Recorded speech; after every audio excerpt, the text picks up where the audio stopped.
नमस्कार। आपको पता ही है कि आज आपका एग्ज़ाम है, तो उसके अंदर आपको सिलेबस जो है वो पहले बता भी दिया गया है। जैसे आपके सिलेबस में 3rd, 4th, 6th और 7th चैप्टर जो है वो आएंगे और मल्टीपल चॉइस जो है वो क्वेश्चंस आपके दिए हुए हैं। तो मल्टीपल चॉइस क्वेश्चंस ही आपके आएंगे। जैसे आप पहले भी 1-2 बार ऑनलाइन जैसे टेस्ट दे चुके हो, क्विज़ दे चुके हो, तो उसी प्रकार से ही अब भी जो क्वेश्चंस हैं वो आएंगे। तो उनकी अच्छे से आपको तैयारी करनी है। जैसे मल्टीपल चॉइस के आपको मैं थोड़े से उदाहरण बता देती हूँ। जैसे जो बलात भर्ती वाली सेना थी, तो वो कहाँ की थी? चीन की थी, मारी साम्राज्य की थी, रोम की थी या फ़ारस की थी? तो यहाँ पर आंसर आएगा फ़ारस की थी। जैसे गृह युद्ध का उद्देश्य होता था, वो क्या होता था कि शत्रु को नीचा दिखाना होता था, या सत्ता को हथियाना होता था, या अपनी वीरता का प्रदर्शन करना होता था, या इनमें से कोई भी नहीं। तो सत्ता को हथियाना, उस समय जो गृह युद्ध होते थे, गृह युद्ध का मतलब आपस में जो लोग जैसे जो उस समय के दौरान जो लोग थे उस जैसे छोटे छोटे राज्यों के अंदर जो देश बटा हुआ होता था, तो आपस में राज्य के ऊपर ही जो राजा राजन शासन करने वाले होते थे, तो वो आपस में ही झगड़ा जो है वो करते रहते थे।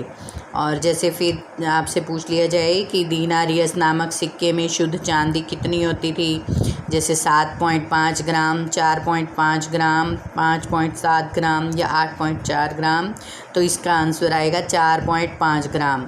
तो जैसे रोम साम्राज्य का धनी आबादी वाला प्रदेश जो है वो कौन सा था? इटली में कैपेनिया, इटली में सिसिली, मिस्र में कैटियम और गैलिडी। तो ये सारे इसके आंसर सारे ही आएंगे। अब जैसे पूछ लिया जाए कि रोम साम्राज्य में जल शक्ति का बड़े पैमाने पर प्रयोग होता था, तो कहाँ पर होता था? भूमध्य सागरीय क्षेत्र में। ऐसे ही नेक्स्ट चैप्टर है इस्लाम का उदय और विस्तार। तो ये लगभग जैसे 570 से 1200 ईस्वी तक बताया गया है। तो पैगंबर मोहम्मद ने एक ईश्वर अल्लाह की पूजा करने तथा जैसे जो आस्तिकों के एक ही समाज में उम्मा की सदस्यता का प्रचार जो है वो उन्होंने किया था। पैगंबर मोहम्मद मक्का के जो कुरैश कबीले से संबंध रखते थे, और काबा मक्का में स्थित एक घनाकार ढांचा था, और यह मक्का का मुख्य पवित्र स्थल भी था।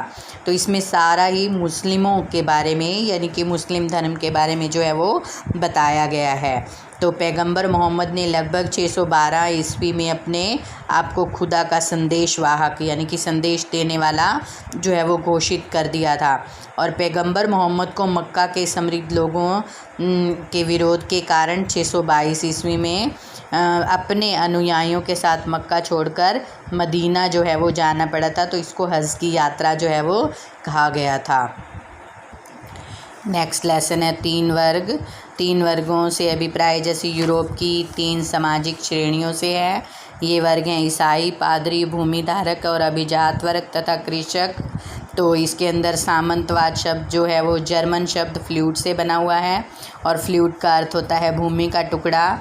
और रोमन साम्राज्य का गाल प्रांत जो है वो आगे चलकर फ्रांस बना था, और जो उपजाऊ भूमि को मेनर कहते थे उस समय। और मेनर के मध्य लाड तथा सामंत का महल जो है वो होता था। जो उपजाऊ भूमि होती थी उसके अंदर लाड या फिर सामंत जो होता था, उसकी जो भूमि होती थी वो वहाँ पर होती थी। नेक्स्ट चैप्टर है बदलती हुई सांस्कृतिक परंपराएं। इसके अंदर जैसे आधुनिक युग को सूचित करने वाले 2 मुख्य परिवर्तन पुनर्जागरण तथा धर्म सुधार आंदोलन के बारे में बताया गया है।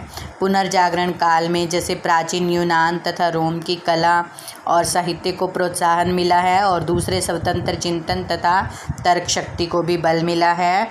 ईसाई धर्म की यह शाखा जो रोम के पोप को सर्वोसर्वा मानते हैं, कैथोलिक चर्च जो है वो कहलाते थे। और ईसाई धर्म की वह शाखा जो रोम के चर्च के रीति रिवाजों के विरोध में आरंभ हुई थी, वो प्रोटेस्टेंट कहलाती थी। और यह विद्रोह का नेता जो है वो मार्टिन लूथर था। और पुनर्जागरण का आरंभ जो है वो इटली के अंदर हुआ था।